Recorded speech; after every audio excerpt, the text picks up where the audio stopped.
पोपली जी कैसे देखते हैं जिस तरीके से बीजेपी ने आपको उतारा है, और कांग्रेस की बात करें तो उन्होंने भी टीटी सिंह को मैदान पर, किस तरह का मुकाबला देख पा रहे हैं? देखिए, मैं भारतीय जनता पार्टी के पक्ष में जनता अपना मन बना चुकी है और लगातार पिछले इलेक्शनों से भारतीय जनता पार्टी के पक्ष में मतदान करती रही है। कोई संशय ही नहीं है और किसी तरह का कोई मुकाबला नहीं। आप एक तरफा मान रहे हैं? जनता जनार्दन ने फैसला करना, मेरे मानने से नहीं होता। जनता जनार्दन अपना मत किसको देती है, कितना देती है, जो उसका मत है फिलहाल वो भारतीय जनता पार्टी के पक्ष में। कांग्रेस ने जो है कृष्ण सिंगला को टिकट दी है, जो हिसार जब जिला परिषद थी तो चेयरमैन वो रहे हैं, तो उन्होंने कहा कि वो विकास के नाम पे जो है इस बार मैदान में उतरेंगे, क्योंकि उन्होंने अपने कार्यकाल में काफ़ी विकास कार्य किए हैं और कई मुद्दे हैं शहर के, चाहे प्रॉपर्टी आईडी का मुद्दा हो या रोड जाम की समस्या हो या फिर आवारा पशु की हो, तो इन मुद्दों को चुनाव में जो लेकर जाएंगे और लड़ेंगे। तो आप किस तरह से देखते हैं कैंडिडेट को और उनके इन मुद्दों को? जनता जनार्दन ये अच्छी तरह से देख रही है, हिसार की जनता अच्छी तरह से देख रही है कि जिन मुद्दों का भी आपने नाम लिया उन पे काम वो भरपूर हुआ है और आगे भी काम करेंगे। और इन जो ट्रैफिक की व्यवस्था है, हर साल साधन बढ़ रहे हैं और हो रहा है, इसको भी आने वाले टाइम में चाहे हम पार्किंग बढ़ाएंगे, चाहे हम पुलों का निर्माण करेंगे, इन पे विशेष तौर पे और प्राथमिक तौर पे काम किया जाएगा। अगर उनके विकास की बात करूं, उनके कार्यकाल के विकास करूं, तो हमें पता है कि एक पुल ठीक होने में भी 10-10 साल लगाते थे। ठीक होने में, बनाने में नहीं, ठीक करवाने के लिए भी उनको 10-10 साल लगते थे। वो जनता अभी भूली नहीं है। ऑफिस में तो बना। अच्छा, कृष्ण सिंगला जो वो कहीं न कहीं आप पर बाहरी उम्मीदवार होने का भी आरोप लगा रहे हैं कि बीजेपी को हिसार से कोई नहीं मिला, हाथी से लेकर आए हैं, बाहरी उम्मीदवार होने का आरोप लग रहा है।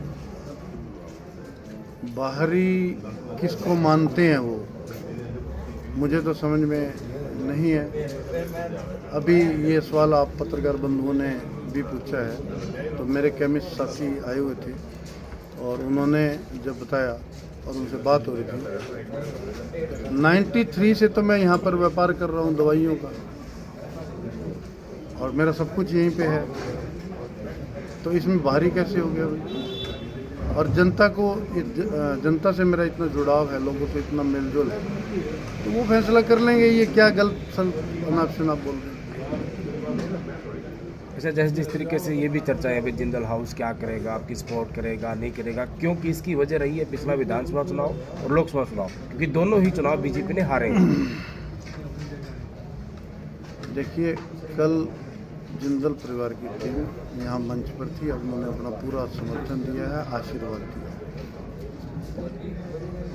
और रही बात, किसी तरह का कोई शंका नहीं है कि वो साथ नहीं है, वो बिल्कुल साथ हैं। कल उन्होंने बाकायदा साथ यहाँ मंच पर आकर आशीर्वाद दिया भी।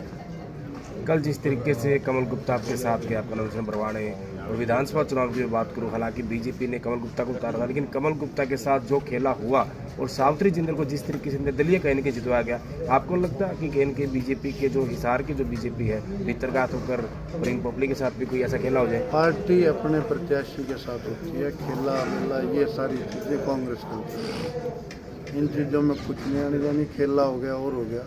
जनता ने जितना अपना समर्थन दिया, जितना मत दिया, जो जनता का फैसला था, हमारी पार्टी ने सर माथे रखा, कोई किसी पे दोषारोपण नहीं किया, किसी पे और नहीं किया।